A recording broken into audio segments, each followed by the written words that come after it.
এছাড়া প্রত্যেক দিন সকালে 10 বার এবং সন্ধ্যায় 10 বার করে দরুদ পড়বেন। তাহলে কি হবে?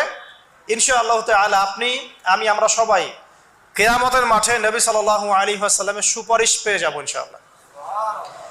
সুপারিশ সম্পর্কে একটা হাদিস শুনিয়ে দেই, যথেষ্ট হবে ইনশাআল্লাহ। নবী সাল্লাল্লাহু আলাইহি ওয়াসাল্লাম বলেছেন, আমার উম্মতের যে ব্যক্তি, যে কোনো ব্যক্তি, নারী পুরুষ, সাদা কালো, বাঙালি, পাকিস্তানি, আফগান, সিরিয়ান, যেখানকার মানুষ হোক না কেন, যে কোনো ব্যক্তি, সে যদি শিরিক না করে মারা যায়, আল্লাহর সাথে শিরিক করে নাই, এই অবস্থায় মারা গেছে, নবী সাল্লাল্লাহু আলাইহি ওয়াসাল্লামের সুপারিশ তার উপর ওয়াজিব হবে ইনশাআল্লাহ। ইনশাআল্লাহ সে জান্নাতে যাবে যদি শিরিক না করে মারা যায়। অন্য যে কোনো পাপ আল্লাহ যাকে ইচ্ছা মাফ করতে পারেন। নবী সাল্লাল্লাহু আলাইহি ওয়াসাল্লাম বলেছেন, নবী সাল্লাল্লাহু আলাইহি ওয়াসাল্লামের প্রতি দরুদ পাঠ করা হলে এই দরুদগুলো সংগ্রহ করার জন্য এক শ্রেণীর ফেরেশতা আছেন, স্পেশাল ফেরেশতা, মালায়েকা।